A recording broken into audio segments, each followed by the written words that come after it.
The idea that we have for integrating rational functions is hopefully we can factor the denominator, and then if we can factor the denominator, what we've noticed in the past is that each factor in the denominator shows up in its own denominator, and we get some sort of sum of these pieces where the denominators are one factor from the original. The question is, how do we figure out what the numerators are for these new pieces? This sort of decomposition, writing a rational function with a complicated denominator as a sum of rational functions with simpler denominators, this is called the partial fractions decomposition of the original rational function.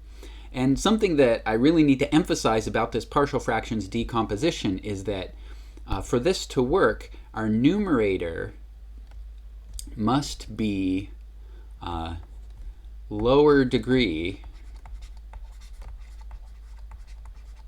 than the denominator. So we're going to figure out how to find a partial fractions decomposition, but if you go to find a partial fractions decomposition and you do not have a lower degree in the numerator than in the denominator, the process of finding the partial fractions decomposition will appear to work, but in fact be wrong. So you always have to assure that the numerator you're starting with has lower degree than the denominator. If it doesn't have a lower degree, you can do polynomial long division to rewrite your rational expression as a polynomial quotient plus a rational remainder term that has a lower degree in the numerator. Okay, so let's look at the sorts of partial fractions decompositions we can get. So the first case is when your denominator has linear factors, or possibly powers of linear factors. So here, when I say a linear factor, what I mean is some factor that has x to the first power in it, like this. So in the two examples that we've seen so far, we saw that what we ought to get for a partial fractions decomposition is something over x minus 1 plus something else over x plus 1. And notice that the numerator here does have a lower degree than the denominator. Now, we don't know what is going to show up in the numerators here, but we do know, since we started out with a numerator with lower degree than the denominator, we're going to end up with numerators of lower degree than their denominators. These denominators are both degree 1, so the numerator will just be a constant. So I'm going to call this capital A, and for our numerator over x plus 1, some unknown constant capital B. Now all we need to do is figure out what are these constants A and B. And there's sort of a standard trick, well, there are several standard tricks for figuring out what these constants are. So we have this equation, right? This rational expression on the left is supposed to be equal to this rational expression on the right. And that means we can work with this equation algebraically. So in particular, we can clear the denominators. Let's multiply everything by x minus 1 times x plus 1. Now on the left-hand side, when we distribute this x minus 1 times x plus 1 to the left-hand side, it just cancels and we're left with a 1. On the right-hand side, when we distribute this to these two pieces, well, for the first piece, we end up with a times x plus 1 because the x minus 1 canceled. And then in the second piece, we get b times x minus 1 because the x plus 1 canceled. From here, there are a couple different ways to proceed on how to find a and b. One nice way is, remember, this is supposed to be an equation, so it should be true no matter what x value we put in. So in particular, we could put in x equals 1. And the reason I chose x equals 1 is because, right, x equals 1 is the 0, or the root of this factor in the denominator, the x minus 1 factor. When we put x equals 1 into this, we get 1 equals a times 2 plus b times 0, and that tells us that a has to be 1/2.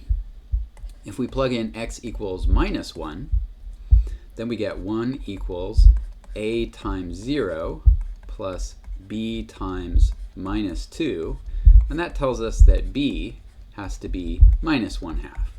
And I chose minus 1 for this second x value because that's the root of the x plus 1 term. Okay, so now we know a and b, so finally we know that 1 over x minus 1 times x plus 1 is equal to 1/2, that's a, over x minus 1, plus negative 1/2, that's b, over x plus 1.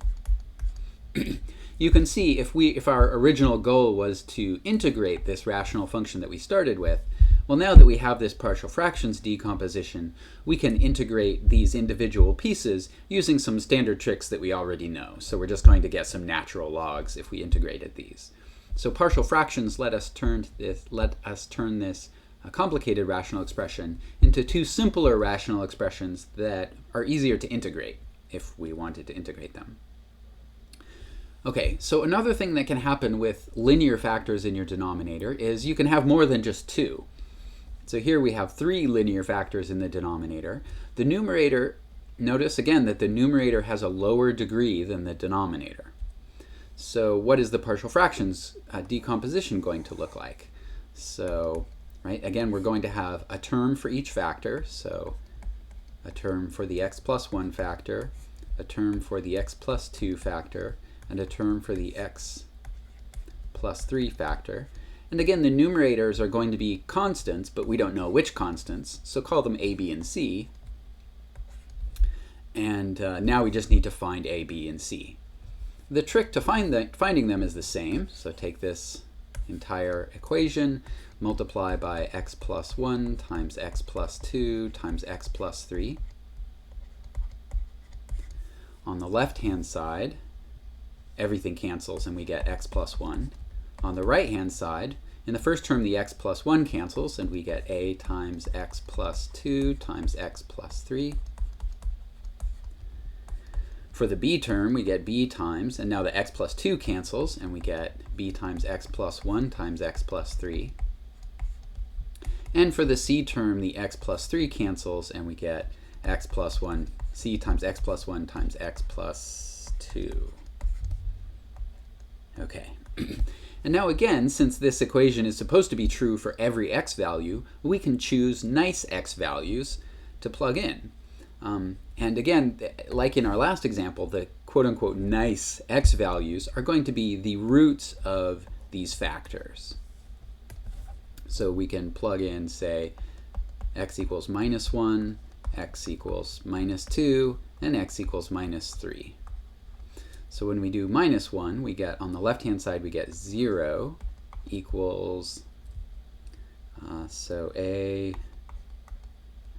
times 1 times 2, times 2.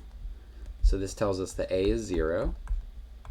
From the other two terms, we get 0 because, right, this x plus 1 term gets zeroed out when we plug in x equals minus 1. For x equals minus 2, we get, so when we plug in minus 2, we get minus 1 equals, so this a term gets zeroed out. For the b term, we get b times minus 1 times plus 1. And then for the c term, we get c times 0. So this is telling us that b is 1.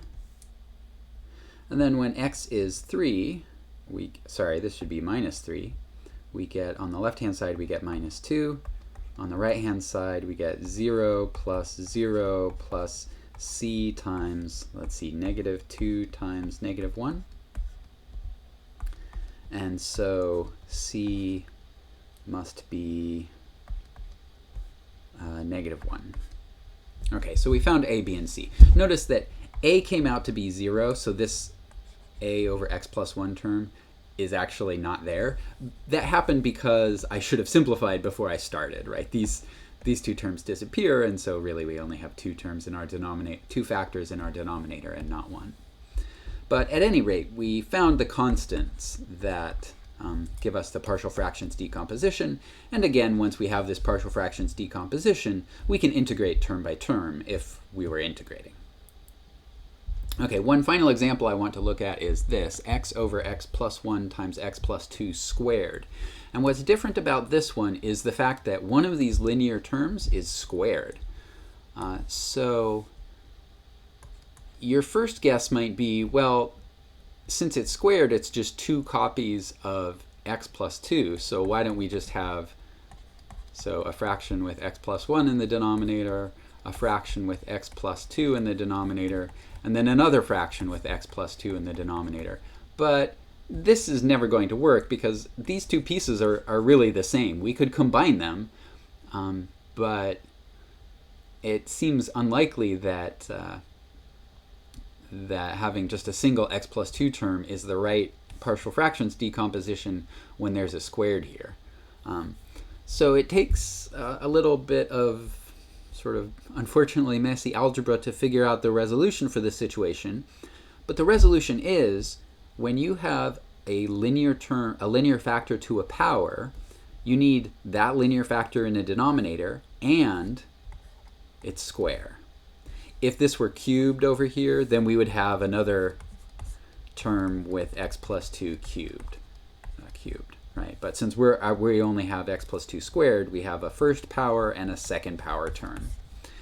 You might also think, well, since the degree of the denominator here is 2, then shouldn't we have a degree 1 in our numerator? It turns out you don't have to. You can, but it actually doesn't make a difference. There's sort of an interplay between the first power and the second power term that makes it so that you don't really need an x in the numerator here.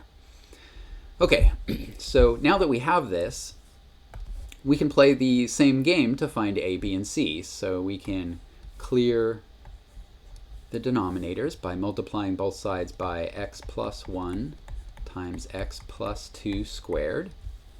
On the left-hand side, that just leaves us with x.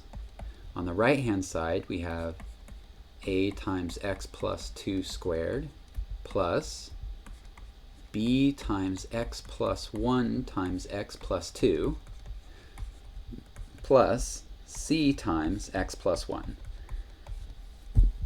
Okay. And now we can again start plugging in some nice x values.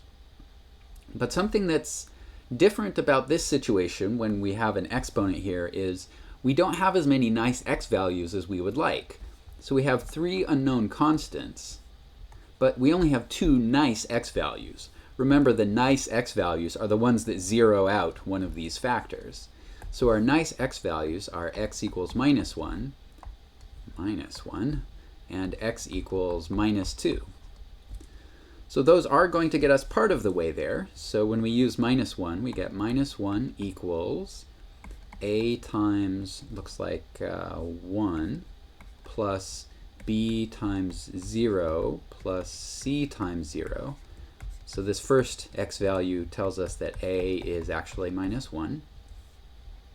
When we plug in -2, we get -2 equals, let's see, the a term gets zeroed out this time, plus the b term also gets zeroed out this time, plus c times -1, and this tells us that c is 2. But we're out of nice x values, and we still don't know b. Right? Neither of these two situations told us what b is. Well, remember, this equals is this is an equation of polynomials. So in particular, we can plug in any x value we want. We were plugging in the nice ones because those sort of make all the arithmetic easiest, but we can plug in other x values if we like. In particular, we could plug in, I don't know, how about 0? 0 is a nice one. So on the left-hand side, we get 0. On the right-hand side, we're going to plug in x equals 0, but we already know that a is -1 and c is 2, so let's put those in as well.